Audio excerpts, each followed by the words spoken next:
O tema de hoje é cuidado com a terceira voz. Esse estudo ele vai ser baseado praticamente na carta de Paulo aos Gálatas.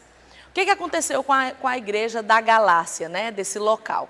O que aconteceu foi, como todas as outras igrejas, foi Paulo que começou esse trabalho. Paulo evangelizou, Paulo discipulou, Paulo consagrou os pastores daquele local, os obreiros daquele local. Vocês sabem disso, né? Quem já está mais familiarizado com a história bíblica sabe disso, que Paulo ficava determinado tempo num lugar até que ele estabelecia a igreja, até que ele formava lideranças, e aí ele ia para outro lugar. Então ele ficava cerca de 2, 3 anos em cada um desses lugares, onde ele tinha esse tempo de preparação, mas ele não cortava os vínculos, né? Depois que ele ia embora, que ele ia para outra missão, que ele ia para outro lugar, ele continuava enviando as cartas, ele continuava com o contato. É claro que não era como hoje, né? Hoje seria muito mais fácil para ele dar essa assistência. Hoje seria muito mais fácil para Paulo estar presente nessas igrejas de uma forma mais ativa, através de rede social, através até de uma live, né? A pessoa, se ele tivesse essa tecnologia para ele poderia estar em todas as igrejas. Né? Hoje, muitos pastores de igrejas grandes, igrejas que existem congregações em todos os lugares, eles fazem isso.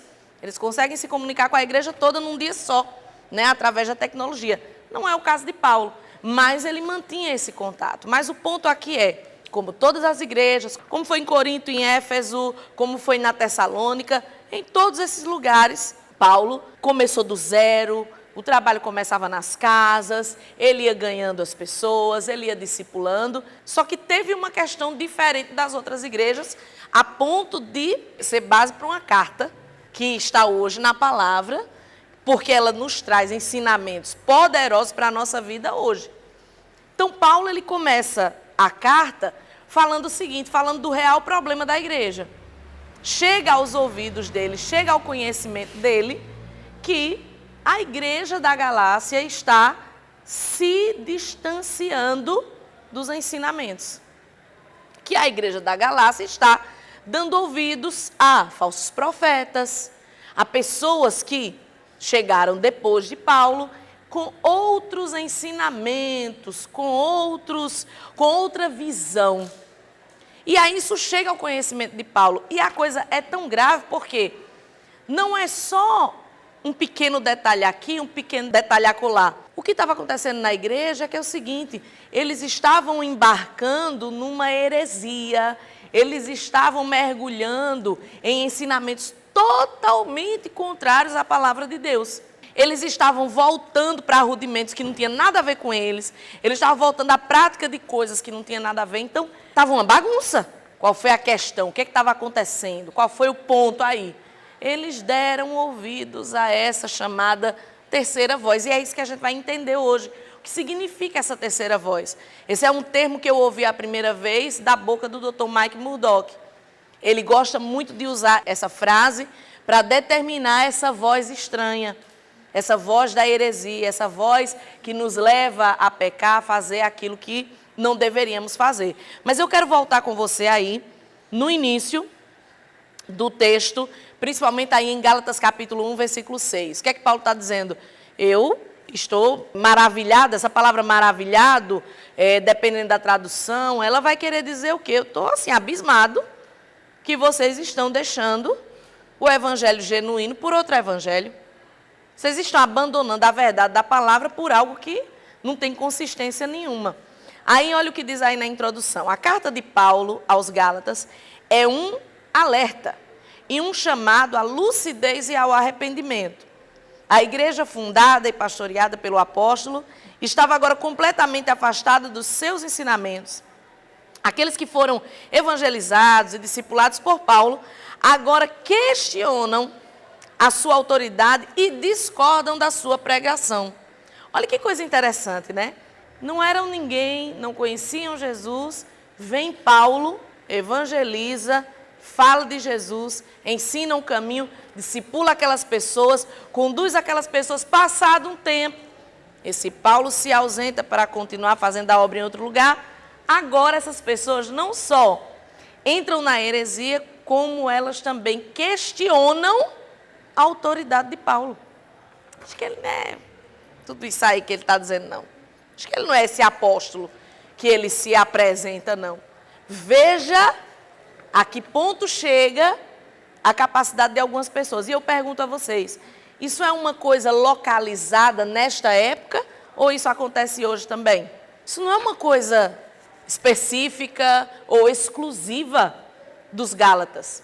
Isso acontece hoje em muitos lugares. Muitos missionários passam por isso ainda hoje. Eles vão, saem do seu país, vai lá implantar o trabalho, vai num outro país, numa outra nação, ensina, prega. E aí depois aquelas pessoas já acham que elas sabem de tudo. Dizem, não, esse pastor aí está meio estranho. Ele está ensinando esse missionário aí. Isso, gente, infelizmente é uma coisa que acontece muito. Por quê? Porque entra essa tal dessa terceira voz. Quando você deixa de dar ouvidos à palavra, quando você deixa de dar ouvido aos seus mentores, aqueles que te ensinam o caminho certo, você está dando ouvido a alguém. Sempre nós estamos ouvindo alguém, sempre nós estamos aprendendo de alguém, mesmo que a gente não perceba. Mesmo que a gente não perceba, a gente sempre está ouvindo. E aí o ponto é qual vai ser a voz que vai dominar nossos pensamentos, nossos argumentos, nossas crenças. Então isso é uma coisa que acontece em qualquer lugar. Acontece aqui, acontece nos Estados Unidos, acontece na África, acontece em todo lugar. Sempre existem essas pessoas que se levantam depois de um certo tempo para dizer, não, eu sou diferente, comigo é diferente que nada, a Betsy sabe de nada. Ora, foi a Betsy que me discipulou, foi a Betsy que me ensinou, mas agora eu sei mais. Agora não serve mais. Isso é muito interessante. Uma vez uma pessoa me falou sobre uma pessoa nova convertida. E a pessoa disse, olha, sabe por que eu fiquei muito aborrecida com tal pessoa? Porque já estava, numa conversa, a pessoa soltou que não concordava com tudo que o pastor estava ensinando, não. Aí essa pessoa que me procurou disse assim, aí, pastora, eu disse, quem é você? Você está chegando agora, você está dando os primeiros passos, e a pessoa só porque tinha se batizado, você só se batizou, você tem uma estrada, você tem uma trajetória toda pela frente. Quem é você para estar questionando os ensinamentos do pastor? E interessante, às vezes uma pessoa que está na igreja há mais tempo não vai fazer isso porque não é à toa que ela está ali há mais tempo. Mas isso é coisa muito, como Paulo diz aqui, é coisa de gente imatura. Gente imatura sempre vai fazer esse tipo de coisa. Não concordo. Nós tivemos uma experiência no início da igreja que foi algo muito importante para nós. Só era eu, pastor, nossa família, e tinha uma outra família. Depois de um tempo veio essa família também. Essa família veio congregar conosco. E aí nós fomos fazer uma reunião para poder deixar as coisas legalizadas, criar a ata, tudo bonitinho para ter CNPJ, mesmo a gente se reunindo em casa, a nossa igreja, ela desde o início foi tudo muito certinho. O pastor sempre procurou fazer tudo muito certinho. Então, a gente fez ata, a gente fez a reunião, tudo bonitinho para poder ter ali a igreja como instituição, independente de já ter prédio ou não, a gente tinha ela como instituição. E aí foi muito interessante nessa reunião, porque nós fizemos a reunião apenas para formalizar a visão da igreja. Então, ali era apenas para que todos os demais fossem testemunhas. Eram poucas pessoas, não chegava, somando a nossa família com essa outra família, não dava 10 pessoas. Era pouquíssimas pessoas. A pastora Amélia era menor de idade, nem contava. Uma das filhas da outra família também menor de idade, não contava.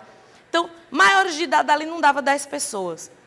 E foi muito interessante que nessa reunião, eu nunca esqueci disso, isso vão completar 25 anos, eu nunca esqueci, porque era apenas formalizando. Eu fiz a ata fui eu que fiz, que era criando, né, colocando ali no papel o que de fato aconteceu, o primeiro culto, como é que foi e tal, formalizando a igreja. E aí foi muito engraçado que justamente a pessoa que não tinha nada a ver com a história, que não sabia nada de Bíblia, que não sabia nada de igreja, foi a mais questionadora. Como é que vai ser? Eu quero saber, assim, como é que vai ser essa igreja? O pastor disse, eu não lhe chamei. Você está aqui porque você quer. Aí ele começou a questionar, aí a gente só se olhou, eu e o pastor, a gente só se olhou, o pastor fez assim, o pastor e a minha mãe, acaba agora a reunião. Não, porque você não tem nada, nem você vai assinar, não é para isso, a gente fez aqui uma coisa formal apenas para você testemunhar a criação, você não tem nada a ver com isso. Como liderança, você não é líder, você não é nada. O cara era apenas um dos familiares do outro, que estava ali congregando. Mas o mais questionador. Aí o pastor acabou a reunião, porque a gente tem que ter muito discernimento. E graças a isso, nós não tivemos problemas maiores. Porque depois essa pessoa deu tanto problema.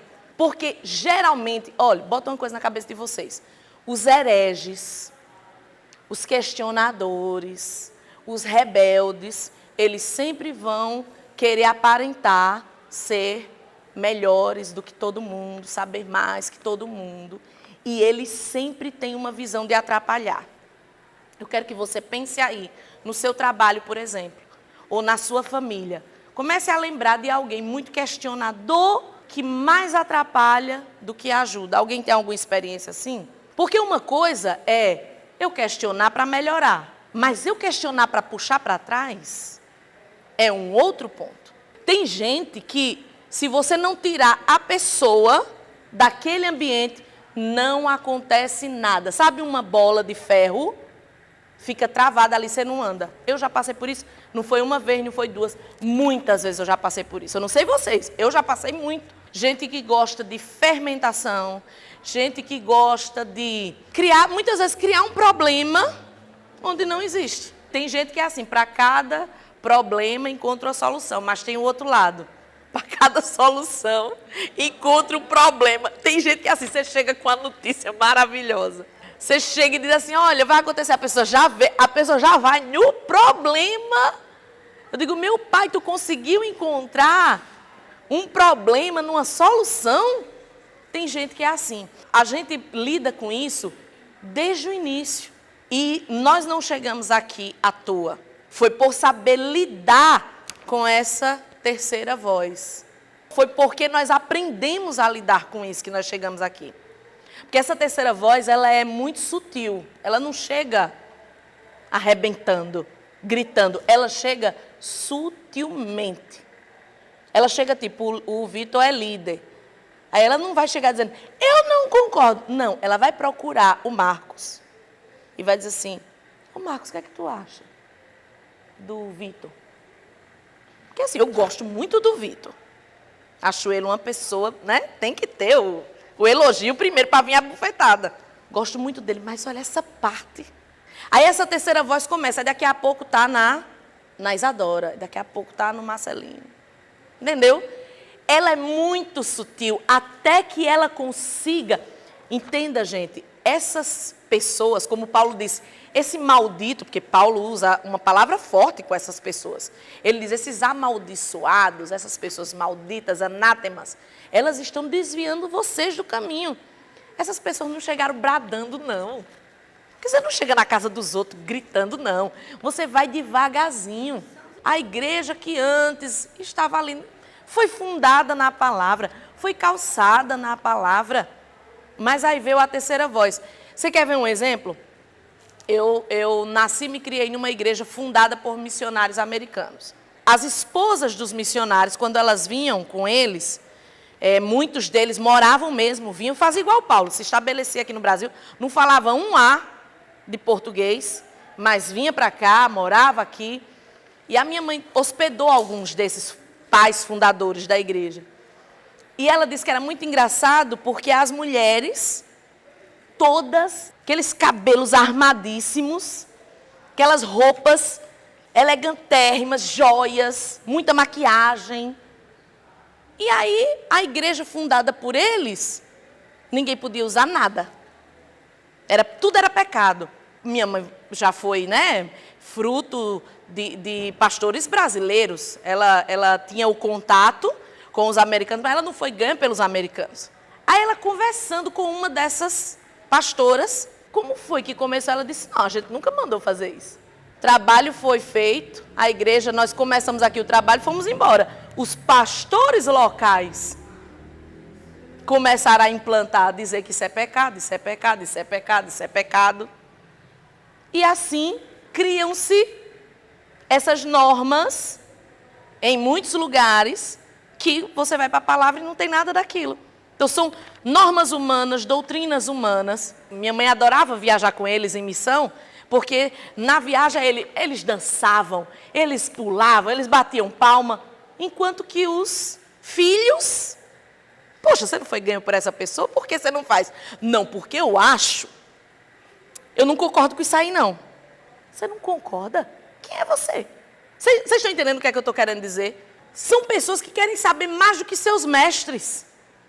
É exatamente o que estava acontecendo aqui. Não, Paulo disse que não precisa mais circuncidar. Precisa sim. Paulo não sabe de nada. Quem falou, trazendo para a realidade que eu vivi, quem disse que uma mulher usar calça comprida não é pecado? É pecado que está na Bíblia. Eu ouvia isso. E você vai acreditando. Você não lê, aí você acredita. E assim vai perpetuando.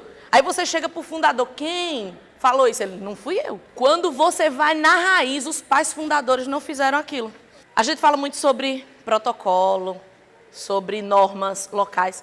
Para mim é o seguinte, eu não sou contra norma de igreja nenhuma. Se a igreja diz assim, olha, aqui a norma interna, regimento interno dessa igreja, diz que as mulheres não vão usar calça comprida, só vão usar saias e vestidos.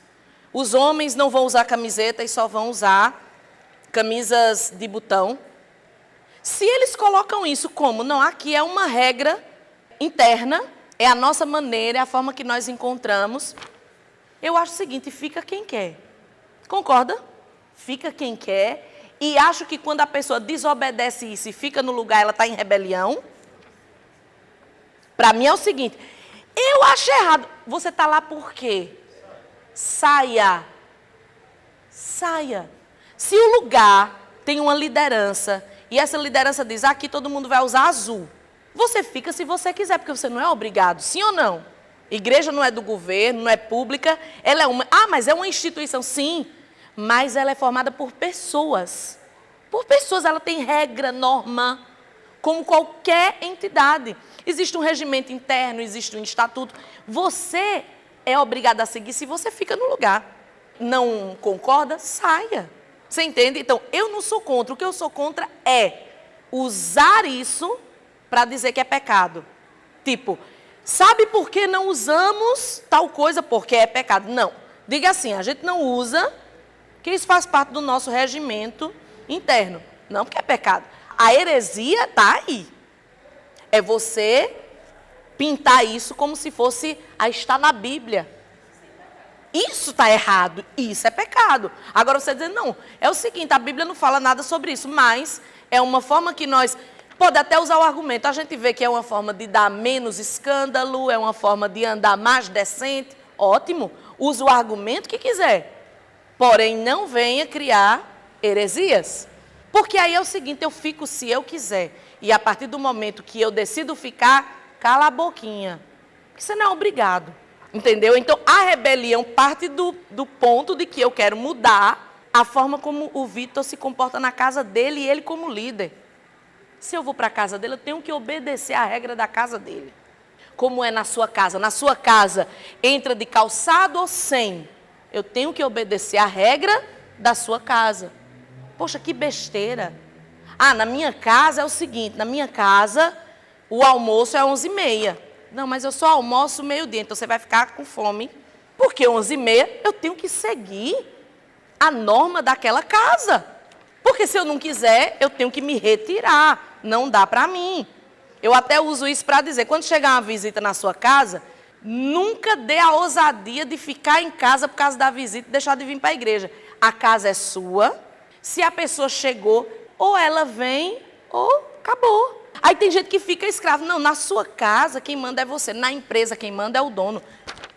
Então, você fica se você quiser. Agora, não use isso como argumento, como os Gálatas estavam usando aqui. O grande problema aqui é, Paulo disse isso? Não. A verdade é essa. E eles estavam usando coisas deles coisas da lei para os judeus que não tinha nada a ver para a nova aliança, isso é criar o quê? Heresia. Mas a pergunta é, por que isso aconteceu? O que levou a igreja da Galácia a se desviar do verdadeiro evangelho? Vem a resposta. Eles deram ouvidos à terceira voz. E no texto que vocês leram aí de Gálatas 1:7 diz o quê? Paulo diz, tem alguém aí que anda perturbando vocês. Dr. Mike Murdock, ele diz assim, quando você perceber uma mudança de comportamento em alguém, pode ter certeza, a terceira voz entrou. A pessoa é de um jeito e ela começa a mudar, pode ter certeza, ela está dando ouvidos à terceira voz. Aí ele usa exemplos. Um casal, marido e mulher, de repente o marido começa a ter hábitos, começa a ter atitudes diferentes, estranhas, mentiras, saídas fora do comum. Ele disse, a terceira voz entrou ali. Do mesmo jeito a mulher. Ela começa com determinadas atitudes, ela está ouvindo uma terceira voz. Eu gosto muito de assistir canais, tem um canal que eu gosto muito, que é de uma moça que ela faz um trabalho excelente. Ela mora na Turquia, o nome do canal dela é Sobrevivendo na Turquia. E ela faz um trabalho para alertar homens e mulheres, mas principalmente mulheres, com relação a ciladas de relacionamentos. Esses estrangeiros que dão cantada nas brasileiras e quando você vai para lá, para o país deles, você vai ser escrava ou vai ser vendida, enfim. E ela alerta muito sobre isso. E é muito interessante os casos que ela conta, que ela relata, muitas são casadas. Muitas são casadas. Aí daqui a pouco a mulher está presa lá no país, não sei das quantas, geralmente um país. E ela está lá presa, mas a mulher era casada, tinha filho. Só que ela começou. Aí quando você vai conversar com a família diz, ela estava direto no telefone, ela mudou o jeito, de noite está lá conversando. A terceira voz.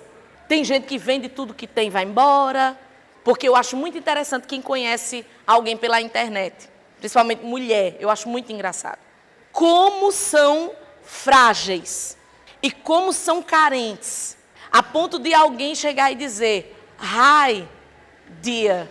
E a pessoa já, qualquer dia eu vou printar todas as mensagens que eu recebo e eu trago para vocês. Qualquer dia eu vou printar, guardar, é porque eu apago todas e bloqueio todos.